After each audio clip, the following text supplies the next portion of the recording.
Helen, I've recently been diagnosed with ADHD as an adult, and I'm trying to work out how much of my working life should change because of it. I want to set myself up for success, but I also don't want to use the diagnosis as a reason to let myself off the hook.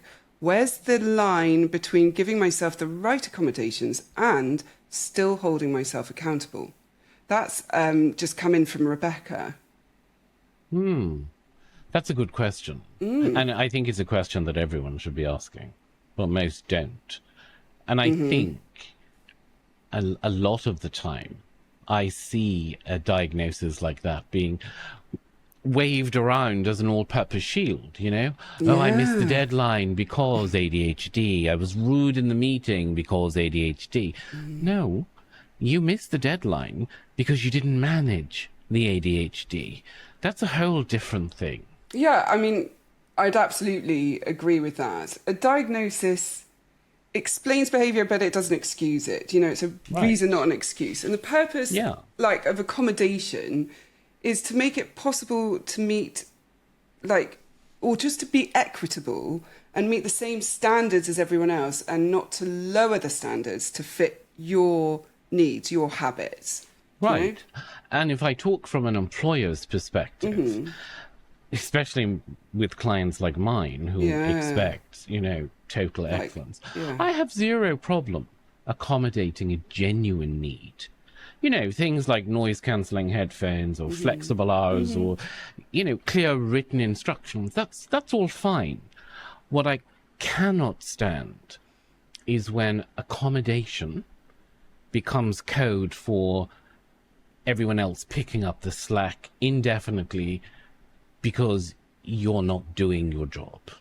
I mean, absolutely. And that's why I think the distinction has to be really brutally clear. Like, if the barrier is irrelevant to your actual ability, remove it. But the work itself, you still kind of have to own that. And one of the great examples, time blindness, terrible for it myself. I hear this all the time. No, and you know full well how bad I am. But you have to. But you're never late for things. You don't just not turn up for stuff, Helen. No, because I am accountable for it. I use things like external cues that, like alarms or timers.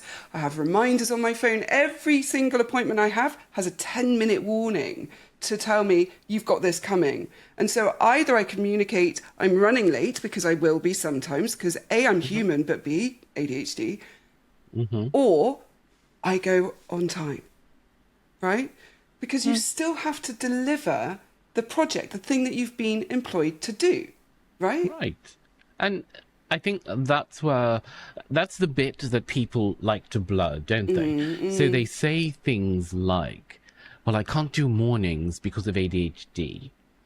And suddenly they're missing half the working day. Now, I don't do mornings. You know this as well as I do. But it has nothing to do with ADHD, you know? So they say that they can't do it and they're blaming ADHD rather than, I don't like mornings. And then, you know, when they do miss half the day, that's not an accommodation. No. That's changing the job to suit you. And in most businesses, my own included, that's just simply not viable. No, because there's a balance. And like, refusing any accommodations just because you think it's weak is just as bad as overusing them. So that's because that's like how burnout happens, and ADHD burnout, autistic burnout even. You know, you spend all your energy forcing yourself to work in a way that just doesn't suit your needs. So me saying to you, well, you have to work from 8 o'clock in the morning and it doesn't suit your needs and it doesn't suit your brain, you're going to get burnt out by that, right? So then once you're burnt out, you've got nothing left to show for that work, itself. That's so true, because you also can't expect the entire system to re-engineer itself around you. So if we look at it in behavioral terms, the environment can adapt, but the individual still has to adapt as well. You know, it's a two-way street. Well, and that's where accountability partners might be able to really help, actually, because having that kind of body double, someone who'll say, yes, this is an ADHD related barrier and we can do a workaround and we can accommodate that, or no, this is just you avoiding something unpleasant is really going to be really helpful. And they need to be somebody who's someone like you are for me, that you actually listen to, and not the friend who thinks you're wonderful all the time. Whatever you do, you need someone like you who's going to be like, that's not okay. This needs to change, and you are responsible for this thing. Because you do it in a kind way. And in a workplace, that clarity, that kindness, the compassion, but the clarity is absolutely everything. You don't need to give your life story, but you do have to say, this is what helps me work at my best, and then prove that it does help you work at your best. That's the thing. Because this is the bit that people forget.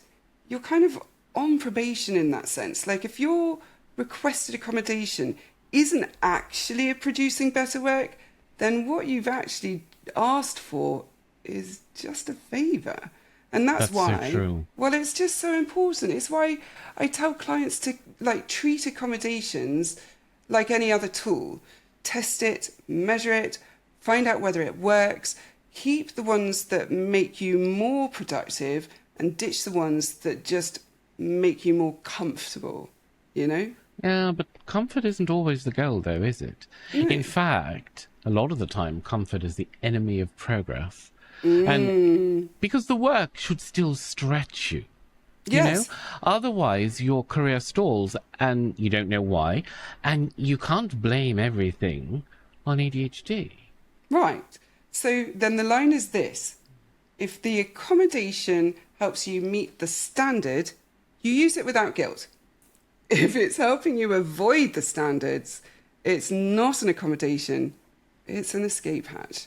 Yeah, right? Exactly. And eventually people will notice, Now, they won't say it to your face. Oh, no, they won't.